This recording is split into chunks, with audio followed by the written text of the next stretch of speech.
Hello friends, Crafty Company Malayalam പുതിയൊരു വീഡിയോയിലേക്ക് എല്ലാവർക്കും സ്വാഗതം. അപ്പോൾ ഇന്നത്തെ ഈ ഒരു വീഡിയോ എന്ന് പറയുന്ന ഒരു സ്പെഷ്യൽ വീഡിയോ ആണ്. കാരണം നമ്മുടെ ചാനൽ 50,000 സബ്സ്ക്രൈബേഴ്സ് എത്തിയിട്ടുണ്ട്. അപ്പോൾ ഒരുപാട് നന്ദിയുണ്ട്. കാരണം ഈ വീഡിയോ കാണുന്ന നിങ്ങളോട് തന്നെയാണ് ആദ്യം നന്ദി പറയാനുള്ളത്. കാരണം നിങ്ങളാണ് ഇവിടം വരെ എത്തിച്ചത്. അപ്പോൾ ഒരുപാട് സന്തോഷമുണ്ട്. കാരണം 50,000 സബ്സ്ക്രൈബേഴ്സ് എന്നൊക്കെ പറയുമ്പോൾ ഞാൻ ഒരിക്കലും വിചാരിച്ചൊരു കാര്യമല്ല ഒരു 50,000-ഓളം സബ്സ്ക്രൈബേഴ്സൊക്കെ എത്തും എന്നുള്ളത്. അപ്പോൾ വളരെയധികം സന്തോഷമുണ്ട്. അപ്പോൾ ഇന്നത്തെ ഈ ഒരു വീഡിയോ എന്ന് പറയുന്നത് നമ്മൾ സാധാരണ ചെയ്യുന്ന പോലുള്ള ഒരു വീഡിയോ അല്ല. അതായത് സാധാരണ ക്രാഫ്റ്റ് അതുപോലുള്ള വീഡിയോ അല്ല. അപ്പോൾ കുറേ പേര് ചോദിച്ചൊരു കാര്യമായിരുന്നു, യൂട്യൂബിൽ നിന്ന് എത്ര വരുമാനം കിട്ടുന്നുണ്ട്, അതേപോലെ മാസം എത്ര കിട്ടുന്നുണ്ട്, ഇതുവരെ എത്ര കിട്ടി എന്നൊക്കെ ഉള്ളത്. അപ്പോൾ അതൊക്കെ ഒന്ന് പറയാമെന്ന് വിചാരിക്കുന്നു. അതേപോലെ വീഡിയോ എടുക്കുന്ന ആ ഒരു ചുറ്റുപാടും അതൊക്കെ ഒന്ന് കാണിക്കാമെന്ന് വിചാരിക്കുന്നു. അപ്പോൾ അതാണ് ഇന്നത്തെ ഈ ഒരു വീഡിയോ എന്ന് പറയുന്നത്. അപ്പോൾ നമുക്ക് നേരെ വീഡിയോയിലേക്ക് പോകാം. അപ്പോൾ ചാനലിൻ്റെ തുടക്കം തൊട്ട് പറയുകയാണെങ്കിൽ ചാനൽ തുടങ്ങുന്നുള്ളത് കഴിഞ്ഞ ലോക്ക്ഡൗണിൻ്റെ ടൈമിലാണ്. അറിയാലോ, ആ ടൈം എല്ലാവരും വെറുതെ വീട്ടിൽ ബോറടിച്ചിരിക്കുന്നതാണ്. അപ്പോൾ സീരിയസ് ആയിട്ട് തുടങ്ങിയെന്നല്ല, വെറുതെ ടൈം പാസിന് വേണ്ടി തുടങ്ങിയതാണ്. പിന്നെ എന്താ ഇടണം എന്നായിരുന്നു അടുത്ത ഒരു ചിന്തിച്ചത്. അപ്പോൾ ഞാനിങ്ങനെ അത്യാവശ്യം എൻ്റെ ആവശ്യത്തിനുള്ള എന്തെങ്കിലും സംഭവങ്ങൾ ഇങ്ങനെ ഉണ്ടാക്കാറുണ്ടായിരുന്നു. അപ്പോൾ ഞാൻ വിചാരിച്ചു അങ്ങനെയുള്ള എന്തെങ്കിലും ഉണ്ടാക്കിയിട്ട് ഇടാമെന്ന് വിചാരിച്ചു. അങ്ങനെ ആദ്യത്തെ പിന്നെ മറ്റൊരു കാര്യം എന്ന് പറയുന്ന ആ ഒരു ടൈം ലോക്ക്ഡൗണിൻ്റെ ടൈം അറിയാമല്ലോ, ഭയങ്കര നിയന്ത്രണങ്ങളൊക്കെ ഉള്ള ഒരു സമയമായിരുന്നു. നമുക്ക് സാധനം കടയിൽ പോയിട്ട് വാങ്ങിക്കാൻ പറ്റില്ല, ഭക്ഷണ സാധനങ്ങൾ വിൽക്കുന്ന കടകൾ മാത്രമേ ഉള്ളൂ. അപ്പോൾ അങ്ങനെയുള്ള കുറേ കാര്യങ്ങളുണ്ട്. അതുകൊണ്ട് ഞാൻ പിന്നെ വീട്ടിലുള്ള സാധനങ്ങൾ വെച്ചിട്ട് ചെയ്യാമെന്ന് വിചാരിച്ചു. അങ്ങനെ ഒരു ചിരട്ട കൊണ്ടുള്ള ഒരു സംഭവമാണ് ഫസ്റ്റ് വീഡിയോ ആയിട്ട് ഇടുന്നുള്ളത്. അപ്പോൾ ആ ഒരു വീഡിയോ ഇട്ടു. പിന്നെ പക്ഷേ ഞാൻ അങ്ങനെ ആർക്കും കൂടുതലായിട്ട് ലിങ്ക് ഷെയർ ചെയ്തില്ല. അത് മറ്റൊന്നും കൊണ്ടല്ല, അതിന് മുമ്പൊരു വീഡിയോ ഉണ്ടായിരുന്നു. അതായത് ഇപ്പോൾ ഉദാഹരണത്തിന് ഇപ്പോൾ എൻ്റെ നമ്മുടെ ഈ ചാനൽ തന്നെ എടുക്കാം. അതായത് ഇപ്പോൾ ഈ ക്രാഫ്റ്റ് വീഡിയോസ് ഇടുന്ന ചാനലാണെന്ന് വിചാരിക്കുക. അപ്പോൾ ഞാൻ എൻ്റെ വീഡിയോ അപ്ലോഡ് ചെയ്തതിന് ശേഷം ആ ലിങ്ക് എടുത്ത് എല്ലാവർക്കും അയച്ചു എന്ന് വിചാരിക്കുക. സ്വാഭാവികമായിട്ടും എല്ലാവർക്കും ഇപ്പോൾ താല്പര്യം ഉണ്ടാവണമെന്നില്ല. ചില ആൾക്കിപ്പോൾ ഫുഡ് ഉണ്ടാക്കുന്ന വീഡിയോസിനോടായിരിക്കും, ചില ആൾക്കിപ്പോൾ ഗെയിമിംഗ് വീഡിയോസിനോടായിരിക്കും താല്പര്യം, ചില ആൾക്കാർക്ക് ഇപ്പോൾ ട്രാവലിംഗ് വീഡിയോസിനോടായിരിക്കും താല്പര്യം. അപ്പോൾ ഞാൻ പിന്നെ ഇങ്ങനെ അയച്ചതല്ലേന്ന് വിചാരിച്ച് അവർ ലിങ്ക് ക്ലിക്കാക്കും, ആ ലിങ്കിൽ കയറും, ചാനലിൽ കയറി സബ്സ്ക്രൈബ് ചെയ്യും, അതേപോലെ തന്നെ കമൻറ്റ് ചെയ്യുമായിരിക്കും, ലൈക്കും ചെയ്യുമായിരിക്കും. പക്ഷേ ഒരു 10 മിനിറ്റുള്ള വീഡിയോ ആണ് എൻ്റെതെങ്കിൽ ഒരു 10-15 സെക്കൻഡ് കഴിയുമ്പോൾ തീർച്ചയായിട്ടും അവർ ആ ഒരു വീഡിയോ ഓഫാക്കിയിട്ട് വരും. കാരണം അവർക്ക് ആ ഒരു വീഡിയോയോട് താല്പര്യമില്ല. ചിലപ്പോൾ നല്ല കണ്ടൻ്റ് ഉള്ള വീഡിയോ ആയിരിക്കും, പക്ഷേ ഇങ്ങനെ ഒരുപാട് പേര് ചെയ്യുമ്പോൾ യൂട്യൂബിൻ്റെ അൽഗോരിതം വെച്ചിട്ട് യൂട്യൂബിന് തോന്നും, ഈ വീഡിയോയിൽ പ്രത്യേകിച്ച് കണ്ടൻ്റ് ഒന്നുമില്ല. കാരണം കണ്ടൻ്റ് ഉണ്ടെങ്കിൽ ആൾക്കാർ എന്തായാലും കുറച്ചെങ്കിലും നോക്കുമല്ലോ. അപ്പോൾ അതുകൊണ്ട് ഞാൻ അങ്ങനെ പേഴ്സണലായിട്ട് ആർക്കും ഷെയർ ചെയ്തിട്ടില്ല. പക്ഷേ സ്റ്റാറ്റസ് ഇട്ടു. അങ്ങനെ സ്റ്റാറ്റസ് ഇടുമ്പോൾ കാരണം ക്യാപ്ഷൻ അടക്കം സ്റ്റാറ്റസ് ഇടുമ്പോൾ താല്പര്യമുള്ളവരാണെങ്കിൽ അതിൽ കയറി വരുമല്ലോ. അങ്ങനെ കയറി എന്തായാലും ഒരു പകുതിയെങ്കിലും വീഡിയോ കാണുമല്ലോ. അതുകൊണ്ട് അങ്ങനെ സ്റ്റാറ്റസ് മാത്രമായിരുന്നു ഇട്ടുകൊണ്ടായിരുന്നത്. പക്ഷെ പറയാതിരിക്കാൻ വേണ്ടി പറ്റില്ല. കാരണം എന്ന് പറഞ്ഞാൽ ആ ഒരു ടൈമിൽ കിട്ടിയ സപ്പോർട്ട്, ആ ടൈമിൽ മാത്രമല്ല ഇപ്പോഴും നല്ല സപ്പോർട്ട് തന്നെയാണ്, കട്ട സപ്പോർട്ട് തന്നെയാണ്. അതിപ്പോൾ വീട്ടിൽ നിന്നാണെങ്കിലും അച്ഛനാണെങ്കിലും അമ്മയാണെങ്കിലും അതേപോലെ ഏട്ടന്മാരാണെങ്കിലും ഫാമിലി മെമ്പേഴ്സിൻ്റെ അടുത്ത് നിന്നാണെങ്കിലും അതേപോലെ വീടിൻ്റെ അടുത്തുള്ളവരുടെ അടുത്താണെങ്കിലും നാട്ടിലുള്ളവരുടെ അടുത്താണെങ്കിലും പിന്നെ മുമ്പ് പഠിച്ച സ്കൂളുകളിലെ ഫ്രണ്ട്സിൻ്റെ അടുത്താണെങ്കിലും ഇപ്പോൾ പഠിക്കുന്ന കോളേജിലെ ഫ്രണ്ട്സിൻ്റെ അടുത്താണെങ്കിലും ഒക്കെ നല്ല സപ്പോർട്ട് തന്നെയാണ്. കാരണം ഞാൻ പറയാതെ പോലും ജസ്റ്റ് സ്റ്റാറ്റസ് മാത്രം ഇട്ടു എന്ന് ഞാൻ പറഞ്ഞു. അപ്പോൾ അങ്ങനെ സ്റ്റാറ്റസ് ഇട്ടത് കണ്ടിട്ട് സബ്സ്ക്രൈബ് ചെയ്ത് സപ്പോർട്ട് ചെയ്തിട്ടുണ്ട്. അതായത് ആദ്യത്തെ ഒരു ദിവസം തന്നെ ആരോട് പറയാതെ തന്നെ ഒരു 70 സബ്സ്ക്രൈബേഴ്സിനെ കിട്ടി. അതേപോലെ അവർ ലിങ്കൊക്കെ ഷെയർ ചെയ്ത് സപ്പോർട്ട് ചെയ്തു. അപ്പോൾ എന്തായാലും ഇങ്ങനെ ഒരു വീഡിയോ ചെയ്യുമ്പോൾ എന്തായാലും അത് പറയണമെന്ന് തോന്നി. കാരണം അത്രയ്ക്ക് സപ്പോർട്ട് തന്നെയാണ് ഒപ്പമുള്ളവരുടെ അടുത്ത് നിന്ന്. പിന്നെ അതേപോലെ ഒക്കെ അറിയാത്ത ഒരുപാട് പേരുണ്ട്, സ്ഥിരമായിട്ട് വീഡിയോസ് കാണുന്ന ഒരുപാട് പേരുണ്ട്. കാരണം പേഴ്സണലായിട്ട് അറിയില്ല ആരാണ് കാണുന്നുള്ളത് എന്ന്. അപ്പോൾ അങ്ങനെ അതായത് നമ്മുടെ ഈ സബ്സ്ക്രൈബേഴ്സ് നിങ്ങൾ തന്നെയാണ്, ഈ വീഡിയോ കാണുന്ന നിങ്ങൾ തന്നെയാണ്. ഒരുപാട് നന്ദിയുണ്ട്. കാരണം നിങ്ങളൊക്കെ ഉള്ളത് കൊണ്ടാണ് ഇവിടം വരെ എത്താൻ പറ്റിയത്. അപ്പോൾ വീണ്ടും ഒരിക്കൽ കൂടി നന്ദി പറയുന്നു. അങ്ങനെ ആദ്യത്തെ വീഡിയോ ഇട്ടു. ആ വീഡിയോ ഇട്ടതിന് ശേഷം ആദ്യം ഒരു പ്ലാനിങ് ഒക്കെ ഉണ്ടാവുമല്ലോ. അപ്പോൾ ആദ്യത്തെ വീഡിയോ ഇട്ടതിന് ശേഷം 4 ദിവസം കഴിഞ്ഞ് അടുത്ത വീഡിയോ, അത് കഴിഞ്ഞ് ഒരു 4 ദിവസം കഴിഞ്ഞ് അങ്ങനെയായിരുന്നു ആദ്യം പ്ലാൻ ചെയ്തത്. പക്ഷേ ആദ്യത്തെ ഒരു വീഡിയോ ഇട്ടതിന് ശേഷം പിന്നെ 4 ദിവസം കഴിഞ്ഞ് അടുത്ത വീഡിയോ ഇട്ടു. പിന്നെ അത് 6 ദിവസം കഴിഞ്ഞായി. പിന്നെ അങ്ങനെ കഴിഞ്ഞ ഡിസംബറിൽ ഒരു വീഡിയോ ഇട്ടതിന് ശേഷം പിന്നെ വീഡിയോ ഇടുന്നത് ഏപ്രിലാണ്. കാരണം ഒരു 4 മാസത്തെ ഗ്യാപ്പ്. അങ്ങനെ വീഡിയോസ് ഇടുന്നത് വളരെ കുറവായിരുന്നു. കാരണം ഇതുവരെയായിട്ട് 1.5 വർഷമായിട്ട് 37 വീഡിയോസ് മാത്രമാണ് ഇതുവരെ ഇട്ടിട്ടുള്ളത്. പിന്നെ അത് പോട്ടെ. അങ്ങനെ ആദ്യത്തെ ആ ഒരു വീഡിയോ ഇട്ടു. പിന്നെ അങ്ങനെ ഇട്ടിട്ട് 6ാമത്തെ വീഡിയോയിലാണ് ചെറുതായിട്ടൊന്ന് ക്ലിക്കാവുന്നത്. ഒരു മെഴുകുതിരി കൊണ്ട് എങ്ങനെ അച്ചടിക്കാന്നുള്ള ഒരു വീഡിയോ ആയിരുന്നു. അപ്പോൾ ആ ഒരു വീഡിയോ ഇതുവരെ യൂട്യൂബിൽ ഇല്ലാത്തൊരു ചിലപ്പോൾ ഒരു വീഡിയോ ആയതുകൊണ്ടായിരിക്കാം അത്യാവശ്യം ഒന്ന് ക്ലിക്കായി. അതായത് ഒരാഴ്ച എടുത്തു 1000 വ്യൂസ് ആവാൻ. അത് കഴിഞ്ഞ് പിന്നെ നല്ല രീതിയിൽ വ്യൂസൊക്കെ കിട്ടി. അപ്പോൾ അതോടെ എന്താണ് സബ്സ്ക്രൈബേഴ്സും കൂടാൻ വേണ്ടി തുടങ്ങി, മെല്ലെ മെല്ലെ സബ്സ്ക്രൈബേഴ്സും കൂടാൻ വേണ്ടിയിട്ട് തുടങ്ങി. അങ്ങനെ 1000 സബ്സ്ക്രൈബേഴ്സൊക്കെ ആകുമ്പോൾ ഭയങ്കര സന്തോഷമാണ്. കാരണം യൂട്യൂബിനെ സംബന്ധിച്ച് 1000 സബ്സ്ക്രൈബേഴ്സ് എന്നൊക്കെ പറയുന്നത് ഒരു എന്താണ് നാഴികക്കല്ല് എന്നെല്ലാം പറയാറില്ലേ, ആ ഒരു സാധനമാണ്. അപ്പോൾ അങ്ങനെ 1000 സബ്സ്ക്രൈബേഴ്സായി, പിന്നെ മെല്ലെ മെല്ലെ കൂടി വന്നു. അങ്ങനെയാണ് ആ ചാനലിൻ്റെ ഒരു എന്താണ് തുടക്കം എന്ന് പറയുന്നത്. അപ്പോൾ എന്നൊക്കെ തോന്നുന്നു നമ്മൾ വീഡിയോ എടുക്കുന്ന ആ ഒരു ഇതൊക്കെ ഒന്ന് കാണിക്കാൻ തോന്നുന്നു. കാരണം ഒരുപാട് സമയം ഇങ്ങനെ സംസാരിച്ചുകൊണ്ടിരുന്നാൽ ബോറടിക്കും. അപ്പോൾ അതൊന്ന് ജസ്റ്റ് കണ്ടിട്ട് പോവാം. അപ്പോൾ ഇതാണ് എൻ്റെ വീട്ടിൻ്റെ മുറ്റത്ത് വെച്ചിട്ടാണ് അധികം എന്ന് പറഞ്ഞാൽ ഒരു 90% വീഡിയോസ് എടുക്കാറുള്ളത്. അപ്പോൾ ഓരോ സാധനമായിട്ട് നമുക്ക് കാണിക്കാം. ആദ്യത്താണ് നമ്മുടെ ട്രൈപോഡ്. ഈ ഒരു ട്രൈപോഡ് വെച്ചിട്ടാണ് തുടങ്ങിയത്. 1-2 വീഡിയോസ് മാത്രമേ ഇത് വെച്ച് എടുത്തിട്ടുള്ളൂ. ഇതെന്ന് പറയുന്നത് ഒരു മുള കൊണ്ട് ഉണ്ടാക്കിയതാണ്. ആ ഒരു ടൈം ഞാൻ നേരത്തെ പറഞ്ഞതുപോലെ ലോക്ക്ഡൗൺ ഒക്കെ ആയതുകൊണ്ട് വാങ്ങിക്കാൻ കിട്ടാത്തത് കൊണ്ട് ഉണ്ടാക്കിയതാണ്. പിന്നീട് അങ്ങോട്ട് ഇതായിരുന്നു വീഡിയോസ് എടുക്കാൻ ഉപയോഗിച്ചുകൊണ്ടായിരുന്നത്. ഇതെന്ന് പറയുന്നത് ഒരു പഴയ പെയിൻറ്റിൻ്റെ പാത്രമാണ്. ആ പാത്രത്തിൻ്റെ അകത്ത് കുറച്ച് മണലും അതേപോലെ ഒരു പൈപ്പൊക്കെ ഇറക്കി വെച്ച് ഉണ്ടാക്കിയതാണ്. കാണാനൊരു ലുക്കില്ലെന്നേ ഉള്ളൂ, പക്ഷേ ഭയങ്കര ഉപയോഗമാണ് ഈ ഒരു സാധനം കൊണ്ട്. പക്ഷേ ഇപ്പോൾ ഇതിൻ്റെ കോലം എന്ന് പറയുന്നത് ഇങ്ങനെയാണ്. ഞാൻ കുറച്ച് പെയിൻ്റൊക്കെ അടിച്ച് കുറച്ച് മോഡലാക്കിയിട്ടുണ്ട്. ഇങ്ങനെയാണ് ഇപ്പോൾ ഇതിലുള്ളത്. പക്ഷേ സംഭവം ചെറുതാണെങ്കിലും ഭയങ്കര ഉപയോഗമാണ് ഈ ഒരു സാധനം. ഞാൻ ഒറ്റക്കാണ് വീഡിയോസൊക്കെ എടുക്കാറുള്ളത്, അപ്പോൾ നമുക്ക് എങ്ങനെ വേണമെങ്കിലും ഈ ഒരു സാധനം വെച്ച് വീഡിയോ എടുക്കാൻ പറ്റും. അതായത് നമ്മൾ വിചാരിച്ച രീതിയിൽ നമുക്ക് ഈ ഒരു സാധനം വെച്ച് വീഡിയോ എടുക്കാൻ പറ്റും. അതേപോലെ എവിടെ വേണമെങ്കിലും കൊണ്ടുപോകാൻ പറ്റും. സാധനം ചെറുതാണല്ലോ, അപ്പോൾ എങ്ങനെ വേണമെങ്കിലും കൊണ്ടുപോകാം, എവിടെ വേണമെങ്കിലും വെക്കാം. അപ്പോൾ അതാണ് ഈ ഒരു സാധനത്തിൻ്റെ പ്രത്യേകത. ജസ്റ്റ് നമുക്ക് ഇതുപോലെ ഒരു സെൽഫി സ്റ്റിക്ക് മാത്രമേ ഇതിന് വേണ്ടൂ. ആ ഒരു സെൽഫി സ്റ്റിക്ക് ഇതിൻ്റെ അകത്ത് ഇറക്കി വെച്ചാൽ നമുക്ക് എങ്ങനെ വേണമെങ്കിലും ആംഗിൾ കൺട്രോൾ ചെയ്യാം, അതേപോലെ എങ്ങനെ വേണമെങ്കിലും ഹൈറ്റ് കൺട്രോൾ ചെയ്യാം. അത് കണ്ടോ, ഇപ്പോൾ നമുക്ക് നമ്മുടെ ഇഷ്ടത്തിനനുസരിച്ച് ഹൈറ്റും ആംഗിളും ഒക്കെ കൺട്രോൾ ചെയ്ത് വീഡിയോ എടുക്കാൻ പറ്റും. ഞാൻ സാധാരണ വീഡിയോ എടുക്കുന്നത് എങ്ങനെയാണെന്ന് പറഞ്ഞാൽ, ഇപ്പോൾ ഞാൻ കാണിച്ചതാ ഇങ്ങനെയാണ് വീഡിയോ എടുക്കാറുള്ളത്. അതായത് ഒക്കെ ഇപ്പോൾ കണ്ടുകൊണ്ട്, ഇപ്പോൾ നിങ്ങൾക്ക് കാണുന്നത് പോലെ ഒക്കെ കണ്ടുകൊണ്ട് വീഡിയോ എടുക്കാൻ പറ്റും. അപ്പോൾ ഞാൻ വിചാരിച്ച പോലെ തന്നെയാണോ വീഡിയോ വന്നിരിക്കുന്നത് എന്നൊക്കെ അറിയാമല്ലോ. അല്ലെങ്കിൽ ചിലപ്പോൾ ഞാനിപ്പോൾ എഡിറ്റ് ചെയ്യാൻ നോക്കുമ്പോൾ ആയിരിക്കും ഞാൻ വിചാരിച്ച പോലെ കിട്ടിയിട്ടുണ്ടാവില്ല, ചിലപ്പോൾ ബ്ലറായിട്ടുണ്ടാവും. അങ്ങനെയൊക്കെ പ്രശ്നമുള്ളതുകൊണ്ട് ഇങ്ങനെ എടുക്കുമ്പോൾ ഞാൻ വിചാരിച്ച പോലെ തന്നെ ഒക്കെ വീഡിയോ എടുക്കാൻ പറ്റും. പിന്നെ ഇതെന്ന് പറയുന്നത് നമ്മുടെ ആദ്യത്തെ ഇൻട്രോ, അതേപോലെ അവസാനത്തെ ഒരു ഭാഗമൊക്കെ ഇല്ലേ, അതൊക്കെ ഇങ്ങനെയാണ് എടുക്കുന്നത്. കാരണം ആ ഒരു സെൽഫി സ്റ്റിക്ക് എങ്ങനെ പോയാലും 1 മീറ്ററിൻ്റെ അത്രേ ഹൈറ്റ് വരും. അപ്പോൾ എൻ്റെ ആ ഒരു ഹൈറ്റിൻ്റെ ആ ഒരു ലെവൽ കിട്ടാൻ വേണ്ടിയിട്ട് ഒരു സ്റ്റൂലിൻ്റെ മുകളിൽ മറ്റൊരു സ്റ്റൂൾ വെച്ച് അതിൻ്റെ മുകളിൽ നമ്മുടെ ഈ ഒരു സെൽഫി സ്റ്റിക്ക് വെച്ചിട്ടാണ് എടുക്കാറുള്ളത്. പിന്നെ ഇതെന്ന് പറയുന്നത് ഇതിൻ്റെ ഇടയ്ക്ക് ഇപ്പോൾ 1 മാസം മുമ്പ് വരെ ആ ഒരു സംഭവം വെച്ചിട്ടാണ് വീഡിയോ എടുക്കാറുള്ളത്. ഞാനിപ്പോൾ 1 മാസമായിട്ടില്ല ഈ ഒരു സാധനം വാങ്ങിച്ചിട്ട്, നമ്മുടെ ഷോർട്ട് വീഡിയോസൊക്കെ എടുക്കാൻ വേണ്ടി മെയിനായിട്ട് വാങ്ങിച്ചതാണ്. ഇനിയാണ് നമ്മുടെ മെയിനായിട്ടുള്ള ആൾ വരുന്നത്. ഇതാണ് ഫോണ്. ഇത് എൻ്റെ ഫോണല്ല, അമ്മയുടെ ഫോണാണ്. ചാനൽ തുടങ്ങിയത് മുതൽ ഒരു 30-35,000 സബ്സ്ക്രൈബേഴ്സ് ആവുമോളം ഈ ഒരു ഫോണിൽ തന്നെയായിരുന്നു വീഡിയോ എടുത്തുകൊണ്ടായിരുന്നതും അതേപോലെ എഡിറ്റ് ചെയ്തുകൊണ്ടായിരുന്നതും.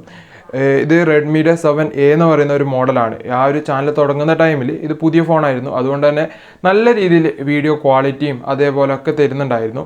പിന്നെ എൻ്റെ ഫോണിൽ വീഡിയോ ക്വാളിറ്റി കുറവായിരുന്നു, അതേപോലെ എഡിറ്റ് ചെയ്യാനും ബുദ്ധിമുട്ടായിരുന്നു. അപ്പോൾ വീഡിയോസ് എടുക്കുന്നതും അതേപോലെ തന്നെ എഡിറ്റ് ചെയ്യുന്നതും ഈ ഒരു ഫോണിലാണ്. ബാക്കി കാര്യങ്ങളൊക്കെ എൻ്റെ കയ്യിലാണ് ചെയ്തുകൊണ്ടായിരുന്നത്. ഇപ്പോഴും നല്ല ക്വാളിറ്റി തന്നെ ഈ ഒരു ഫോണ് തരുന്നുണ്ട്.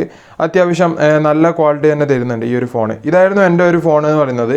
ഈ ഒരു ഫോണിൽ നേരത്തെ പറഞ്ഞാൽ വീഡിയോ ക്വാളിറ്റി കുറവായിരുന്നു, അതേപോലെ എഡിറ്റ് ചെയ്യാൻ പറ്റില്ല. ഈ ഫോണിൻ്റെ പ്രത്യേകത എന്ന് പറയുന്നത്, നമ്മൾ സാധാരണ ഫോണൊക്കെ ഓവർലോഡ് ആയാൽ ഹാങ് ആവും. പക്ഷേ ഈ ഫോൺ ഹാങ് ആവില്ല. പകരം അതേപോലെ റീസ്റ്റോർ ആയിട്ട് പോകും. അതായത് ഫാക്ടറി റീസെറ്റ് അടിച്ചാൽ എങ്ങനെ ഇരിക്കും അതുപോലെ ഉണ്ടാവും. അപ്പോൾ നമ്മുടെ ഫയൽസ് പോകും, വീഡിയോ എടുത്തിട്ടുണ്ടെങ്കിൽ അങ്ങനെയൊക്കെ പോകും. അതായിരുന്നു ഈ ഒരു ഫോണിൻ്റെ പ്രശ്നം എന്ന് പറയുന്നത്. അതുകൊണ്ട് അതിൽ എഡിറ്റ് ചെയ്യും, അമ്മയുടെ ഫോണിൽ എഡിറ്റും വീഡിയോ എടുക്കുന്നതും അതിൽ ചെയ്യും. ബാക്കി കാര്യങ്ങളൊക്കെ തമ്പനെയിൽ ഉണ്ടാക്കുന്നതാണെങ്കിലും അപ്ലോഡ് ചെയ്യുന്നതാണെങ്കിലും ബാക്കിയൊക്കെ ഇതിലായിരുന്നു ചെയ്തുകൊണ്ടായിരുന്നത്. ഇതാണ് നമ്മുടെ ലൈറ്റ് എന്ന് വെച്ചാൽ ഞാൻ ഈ സാധനം ഉപയോഗിക്കുന്നത് കുറവാണ്. ഒന്നാമത് ഞാൻ രാത്രി വീഡിയോ എടുക്കാറില്ല, അതുകൊണ്ട് തന്നെ വീഡിയോ എടുക്കുന്നത് ഈ ഒരു സാധനത്തിൻ്റെ ഉപയോഗം വളരെ കുറവാണ്. ഇത് ഉണ്ടാക്കുന്ന വീഡിയോ ഞാൻ ഇതിനു മുമ്പ് നമ്മുടെ ഇതേ ചാനലിൽ അപ്ലോഡ് ചെയ്തിട്ടുണ്ട്. ഇത് മൊത്തം വേസ്റ്റ് ആയിട്ടുള്ള സാധനങ്ങൾ വെച്ച് ചെയ്തതാണ്. അതായത് ആ ഒരു ഇപ്പോൾ കാണുന്ന ലൈറ്റ് വെച്ചിട്ടില്ല. ഇതെന്ന് പറയുന്നത് ഒരു പഴയ പ്ലാസ്റ്റിക്കിൻ്റെ പാത്രം ആണ്. അതേപോലെ ഇത് മുളയുടെ തണ്ടാണ്. പിന്നെ താഴെയുള്ള ഈ ഒരു സാധനം എന്ന് പറയുന്നത് പെയിൻറ്റിൻ്റെ പാത്രമാണ്. ഇത് ചെയ്യുന്ന വീഡിയോ ഞാൻ ഇതിന് മുമ്പ് അപ്ലോഡ് ചെയ്തിട്ടുണ്ട്. പക്ഷേ ഞാൻ ഒരു സാധനം ഉപയോഗിക്കുന്നത് കുറവാണ് രാത്രി വീഡിയോ എടുക്കാത്തതുകൊണ്ട്. അടുത്തതായിട്ടുള്ളത് ടേബിളാണ്. ഈ ഒരു ടേബിളിൻ്റെ മുകളിൽ വെച്ചിട്ടാണ് ഇപ്പോൾ വീഡിയോസൊക്കെ എടുക്കാറുള്ളത്. പക്ഷേ ആദ്യമൊക്കെ നിലത്ത് തറയിൽ വെച്ചിട്ടായിരുന്നു എടുത്തുകൊണ്ടായിരുന്നത്. ഇത് ഒരു ഫ്ലൈവുഡിൻ്റെ മുകളിലേക്ക് മഞ്ഞ പെയിൻ്റ് അടിച്ചതാണ്. വേറെ പ്രത്യേകിച്ച് പ്രത്യേകതയൊന്നുമില്ല. ആ ഒരു സ്റ്റാൻഡ് എന്ന് പറയുന്നത്, അത് വെച്ചിട്ടുള്ള സ്റ്റാൻഡ് എന്ന് പറയുന്നത് ക്യാരം ബോർഡിന് വേണ്ടിയിട്ട് ഉണ്ടാക്കിപ്പിച്ച സ്റ്റാൻഡാണ്. അതായത് പക്ഷെ ഞാനിപ്പോൾ ഇതിന് വേണ്ടിയിട്ട് ഉപയോഗിക്കുന്നു എന്നേ ഉള്ളൂ. അതിന് വേണ്ടിയിട്ടാണ് മെയിനായിട്ട് ഉണ്ടാക്കിപ്പിച്ചത്. പക്ഷേ ഇപ്പോൾ വീഡിയോ എടുക്കാൻ, അതായത് തറയിൽ വെച്ച് എടുക്കുമ്പോൾ കുറച്ച് ബുദ്ധിമുട്ടാണ് വീഡിയോ എടുക്കാനൊക്കെ. അപ്പോൾ ഇങ്ങനെ വെച്ച് എടുക്കുകയാണെങ്കിൽ നമുക്ക് സിമ്പിളായിട്ട് എടുക്കാൻ വേണ്ടി പറ്റും. അവസാനമായിട്ട് വീഡിയോ അപ്ലോഡ് ചെയ്യുമ്പോൾ ഞാൻ ഈ ഒരു ആൻറ്റിനയിൽ വെച്ചിട്ടാണ് അപ്ലോഡ് ചെയ്യാറ്. കാരണം മറ്റൊന്നും കൊണ്ടല്ല, ഇപ്പോൾ ഒരു 10 മിനിറ്റുള്ള വീഡിയോ ആണെങ്കിൽ ഒരു 1.5 GB എടുത്ത് ആ ഒരു വീഡിയോൻ്റെ സൈസ് ഉണ്ടാവും. അപ്പോൾ അപ്ലോഡ് ചെയ്യുമ്പോൾ മൊബൈൽ ഡാറ്റയിൽ അപ്ലോഡ് ചെയ്യുന്നതുകൊണ്ട് തന്നെ അപ്ലോഡിങ് സ്പീഡ് വളരെ കുറവായിരിക്കും. ഡൗൺലോഡിങ് നല്ല ഉണ്ടാവും, അപ്ലോഡിങ് കുറവായിരിക്കും. പകൽ സമയത്തൊക്കെ ഒരു 250 kbps ഒക്കെ സ്പീഡ് ഉണ്ടാവും. അപ്പോൾ ഇങ്ങനെ ആൻറ്റിനയിൽ വെക്കുമ്പോൾ അതൊരു 400 kbps ഒക്കെ കിട്ടും. പക്ഷേ ഞാൻ പകൽ അപ്ലോഡ് ചെയ്യാറില്ല. ഞാൻ രാവിലെ ഒരു 4 മണിക്കൊക്കെ അപ്ലോഡ് ചെയ്യാനിടും. അപ്പോൾ ഒരു 10 മിനിറ്റിൽ അപ്ലോഡായി കിട്ടും. കാരണം രാവിലെ ഒന്നാമത് നല്ല സ്പീഡായിരിക്കും. പിന്നെ ഇങ്ങനെ ആൻറ്റിനയിൽ വെക്കുമ്പോൾ ഒരു 3 Mbps ഒക്കെ സ്പീഡ് കിട്ടുന്നുണ്ടെങ്കിൽ ഇങ്ങനെ വെക്കുമ്പോൾ ഒരു 4-4.5 Mbps ഒക്കെ കിട്ടും. അപ്പോൾ അങ്ങനെയാണ് അപ്ലോഡ് ചെയ്യാറ്. അപ്പോൾ ഇനി അടുത്തതായിട്ട് നമ്മുടെ വരുമാനത്തിലേക്ക് പോകാം. അതായത് ഇതുവരെ എത്ര കിട്ടി, മാസം എത്ര കിട്ടുന്നുണ്ട് എന്ന് ചോദിച്ചാൽ അതിന് മുമ്പ് യൂട്യൂബിൽ നിന്ന് എങ്ങനെയാണ് പൈസ കിട്ടുന്നതെന്ന് അറിഞ്ഞാൽ നല്ലതായിരിക്കും തോന്നുന്നു. കാരണം ചില ആളിങ്ങനെ ചോദിക്കാറുണ്ട് ഇത്ര സബ്സ്ക്രൈബേഴ്സിനൊക്കെ എത്ര കിട്ടുന്നൊക്കെ. അപ്പോൾ അതുകൊണ്ട് പറയാം, സബ്സ്ക്രൈബേഴ്സിനല്ല യൂട്യൂബ് പൈസ തരുന്നുള്ളത്, നമ്മുടെ വീഡിയോയിൽ വരുന്ന പരസ്യത്തിനാണ്, അതായത് വ്യൂസിൽ വരുന്ന പരസ്യത്തിനാണ് യൂട്യൂബ് പൈസ തരുന്നുള്ളത്. അതായത് ഇപ്പോൾ എൻ്റെ ചാനലിന് 1 മില്യൺ സബ്സ്ക്രൈബേഴ്സ് ഉണ്ടെങ്കിലും എൻ്റെ വീഡിയോക്കൊന്നും വ്യൂസ് ഇല്ല എന്നുണ്ടെങ്കിൽ തീർച്ചയായിട്ടും ഒന്നും കിട്ടാൻ വേണ്ടി പോകുന്നില്ല. നേരെ മറിച്ച് എൻ്റെ ചാനലിൽ ഇപ്പോൾ ഒരു 1000 സബ്സ്ക്രൈബേഴ്സേ ഉള്ളൂ, എൻ്റെ ചാനൽ മോണിറ്റൈസ്ഡ് ആണ്, അതായത് പരസ്യമൊക്കെ വരുന്നുണ്ട്. അങ്ങനെയാണെങ്കിൽ എൻ്റെ വീഡിയോക്കൊക്കെ നല്ല വ്യൂസ് ഉണ്ടെങ്കിൽ തീർച്ചയായിട്ടും ഒക്കെ നല്ല പൈസ തന്നെ കിട്ടും. അപ്പോൾ നമ്മുടെ ചാനലിൽ വരുന്ന വീഡിയോയിൽ വരുന്ന പരസ്യത്തിനനുസരിച്ചിട്ടാണ് യൂട്യൂബ് പൈസ തരുന്നുള്ളത്. അതായത് ഒരു ചാനലിൽ 1000 സബ്സ്ക്രൈബേഴ്സും അതേപോലെ 2,40,000 മിനിറ്റ് നമ്മുടെ വീഡിയോ, അതായത് 4000 മണിക്കൂർ, 2,40,000 മിനിറ്റ് വരുമ്പോൾ 4000 മണിക്കൂർ ആളുകൾ നമ്മുടെ വീഡിയോ കാണുകയും കൂടി ചെയ്താൽ, അതായത് ആ ഒരു വാച്ച് ടൈം കംപ്ലീറ്റ് കൂടി ചെയ്താൽ നമുക്ക് മോണിറ്റൈസേഷന് വേണ്ടിയിട്ട് അപ്ലൈ ചെയ്യാൻ പറ്റും. അങ്ങനെ അപ്ലൈ ചെയ്യുമ്പോൾ അവർ മാനുവലായിട്ട് നമ്മുടെ ചാനലൊന്ന് ചെക്ക് ചെയ്യും. അതായത് തമ്പനയിൽ, ക്യാപ്ഷൻ, അതേപോലെ മറ്റ് സോഷ്യൽ മീഡിയ പ്ലാറ്റ്ഫോമിൽ നിന്ന് എടുത്ത കണ്ടൻ്റ് ആണോ, അതേപോലെ റീയൂസ്ഡ് ആയിട്ടുള്ള കണ്ടൻറ്റ്, അങ്ങനെ കുറച്ച് കാര്യങ്ങളൊക്കെ ചെക്ക് ചെയ്തതിന് ശേഷം അപ്രൂവ് ആക്കി തരും. അങ്ങനെ അപ്രൂവ് ആക്കിയാൽ മാത്രമാണ് നമ്മുടെ ചാനലിൽ പരസ്യം വരികയുള്ളൂ. അങ്ങനെ പരസ്യം വന്നാൽ മാത്രമേ നമുക്ക് റവന്യൂ ഉണ്ടാക്കാൻ പറ്റുള്ളൂ. പക്ഷേ ഇപ്പോൾ ഒരു 2 മാസം മുമ്പ് വന്നൊരു പുതിയ പോളിസി പ്രകാരം ഇപ്പോൾ എല്ലാ ചാനലിലും പരസ്യം വരുന്നുണ്ട്. അത് വേറൊരു സംഭവമാണ്. അപ്പോൾ അങ്ങനെയാണ് ആ ഒരു മോണിറ്റൈസേഷൻ്റെ ആ ഒരു ഇത് വരുന്നുള്ളത്. അതായത് 1000 സബ്സ്ക്രൈബേഴ്സും 2,40,000 മിനിറ്റ് നമ്മുടെ ചാനലിൽ വ്യൂസ്, വാച്ച് ടൈം കൂടി വേണം. ഇപ്പോൾ അങ്ങനെ നമ്മുടെ ചാനലിൽ പരസ്യം വരാൻ തുടങ്ങിയാൽ വ്യൂസിനനുസരിച്ചിട്ടാണ് പൈസ കിട്ടുന്നതെന്ന് പറഞ്ഞു. അതായത് ഇപ്പോൾ എൻ്റെ ചാനലിൽ കിട്ടുന്ന പോലെ ആയിരിക്കില്ല മറ്റൊരാളുടെ ചാനലിൽ കിട്ടുക. അതേപോലെ എൻ്റെ ഒരു വീഡിയോക്ക് കിട്ടുന്ന പോലെ ആയിരിക്കില്ല മറ്റൊരു വീഡിയോക്ക് റവന്യൂ കിട്ടുക. അതായത് ഇപ്പോൾ എൻ്റെ ചിലപ്പോൾ ഒരു വീഡിയോക്ക് 2,500 വ്യൂസ് ഉണ്ടെങ്കിൽ $1 കിട്ടും. $1 എന്ന് പറയുമ്പോൾ ഇപ്പോൾ ഉള്ള ഒരു 72 രൂപയുടെ അടുത്ത് വരും. ചില വീഡിയോക്ക് ചിലപ്പോൾ ഒരു 6000 വ്യൂസ് ഉണ്ടെങ്കിൽ $1 കിട്ടും. അങ്ങനെ മാറി വരും അതൊക്കെ. അപ്പോൾ അങ്ങനെ എപ്പോഴാണ് $100 ആവുന്നത് അപ്പോൾ മാത്രമാണ് നമുക്ക് വിഡ്രോ ആക്കാൻ വേണ്ടി പറ്റുക. അതായത് മിനിമം വിഡ്രോ എന്ന് പറയുന്നത് $100 ആണ്. $100 ആകുമ്പോൾ മാത്രമേ നമുക്ക് വിഡ്രോ ആക്കാൻ വേണ്ടി പറ്റും. അപ്പോൾ അങ്ങനെ ഞാൻ ആദ്യം പറഞ്ഞൊരു വീഡിയോ ഉണ്ടായിരുന്നല്ലോ, ആ മെഴുകുതിരി കൊണ്ട് എങ്ങനെ അച്ചടിക്കാമെന്നില്ല. ആ ഒരു വീഡിയോ കാരണം 1000 സബ്സ്ക്രൈബേഴ്സായി, അതേപോലെ 2,40,000 മിനിറ്റ് എന്ന് പറഞ്ഞാൽ ആ ഒരു സംഭവം കൂടി കംപ്ലീറ്റ് ആയി. അപ്പോൾ ഞാൻ മോണിറ്റൈസേഷന് അപ്ലൈ ചെയ്തു. പക്ഷേ അപ്പോൾ ഒരു റിപ്ലൈ വന്നു. അതായത് ആ ഒരു കൊറോണ കത്തി നിൽക്കുന്ന ഒരു ടൈമായിരുന്നു ആ ഒരു സമയം എന്ന് പറയുന്നത്. അപ്പോൾ എംപ്ലോയീസ് ഇല്ല, മാനുവലായിട്ടാണ് ചെക്ക് ചെയ്യുന്നത്. അപ്പോൾ എംപ്ലോയീസ് ഇല്ല, അതുകൊണ്ട് സമയം എടുക്കുമെന്ന് പറഞ്ഞു. അങ്ങനെ ഒരു 8-9 ദിവസം എടുത്തു മോണിറ്റൈസേഷൻ അപ്രൂവ് ആയിട്ട് കിട്ടാൻ വേണ്ടിയിട്ട്. ആ ഒരു ദിവസം വന്ന വ്യൂസൊക്കെ നഷ്ടമാണ്. കാരണം ആ വീഡിയോക്ക് അത്യാവശ്യം നല്ല രീതിയിൽ ആ ദിവസങ്ങളിൽ വ്യൂസ് വന്നുകൊണ്ടായിരുന്നു. ആ ഒരു വീഡിയോയുടെ 3/4 ഭാഗം വ്യൂസ് പോയതിന് ശേഷമാണ് മോണിറ്റൈസേഷൻ അപ്രൂവ് ആക്കിയിട്ട് കിട്ടുന്നുള്ളത്. അതിനുശേഷം മെല്ലെ കൂടി അങ്ങനെ $100 ആയില്ല. $100 ആയാൽ മാത്രമേ വിഡ്രോ ആക്കാൻ വേണ്ടി പറ്റൂ. അങ്ങനെ മെല്ലെ കൂടി പിന്നെ ഈ ഒരു ഏപ്രിലിൽ ഒരു വീഡിയോ ഇട്ടായിരുന്നു. അതായത് ഒരു എയർ കൂളർ എങ്ങനെ ഉണ്ടാക്കാമെന്നുള്ളത്. ആ ഒരു വീഡിയോ അത്യാവശ്യം ചെറുതായിട്ട് ക്ലിക്കായി. അപ്പോൾ ആ വീഡിയോൻ്റെതും ഈ വീഡിയോൻ്റെതും എല്ലാം കൂടിയിട്ട്, ഇതുവരെ ഇട്ട വീഡിയോൻ്റെ എല്ലാം കൂടിയിട്ട് 2 തവണ മാത്രമാണ് യൂട്യൂബിൽ നിന്ന് പൈസ കിട്ടിയിട്ടുള്ളത്. അതായത് 2 തവണ മാത്രമാണ് എനിക്ക് വിഡ്രോ ആക്കാൻ വേണ്ടി പറ്റിയിട്ടുള്ളത്. മാസമൊന്നും പൈസ വരുന്നൊന്നുമില്ല. 2 തവണയായിട്ടല്ല, മൊത്തത്തിൽ 24,800 ചില്ലറ, 25,000 രൂപയുടെ അടുത്ത് യൂട്യൂബിൽ നിന്ന് കിട്ടിയിട്ടുണ്ട്. ആ കിട്ടിയ പൈസ കൊണ്ട് ഒരു ഫോൺ വാങ്ങിച്ചു. ഇപ്പോൾ ഈ വീഡിയോ എടുക്കുന്നത് ആ ഒരു ഫോണിലാണ്, റെഡ്മി നോട്ട് 10 പ്രോ എന്ന് പറഞ്ഞ ഫോണ്. പിന്നെ അതേപോലെ ഒരു മൈക്ക് വാങ്ങിച്ചു. പിന്നെ ഇപ്പോൾ ഈ വീഡിയോ എടുക്കുന്നത് ഈ ഒരു മാസത്തിന് മുമ്പ് ഒരു സ്റ്റാൻഡ് കൂടി വാങ്ങിച്ചു. 1 മാസം ആയിട്ടില്ല, അത്രേ ആയിട്ടുള്ളൂ. അപ്പോൾ ഒരു സ്റ്റാൻഡ് കൂടി വാങ്ങിച്ചു.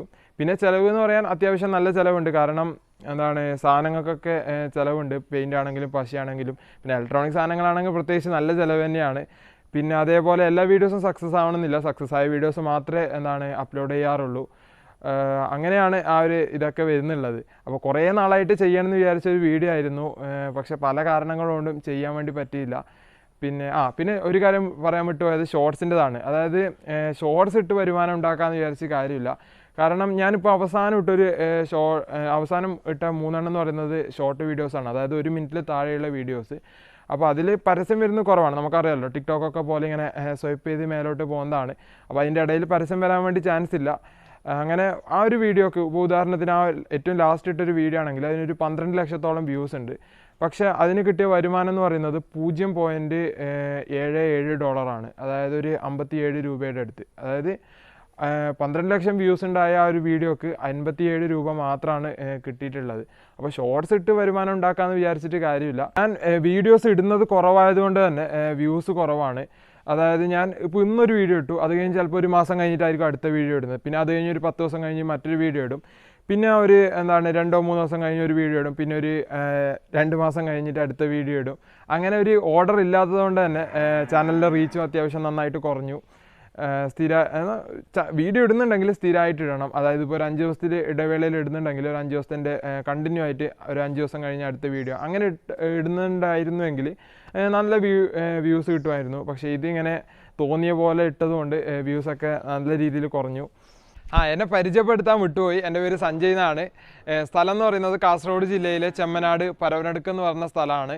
ഇപ്പോൾ ഡിഗ്രി സെക്കൻഡ് ഇയർ ആണ് കാസർഗോഡ് ഗവൺമെൻറ് കോളേജിൽ.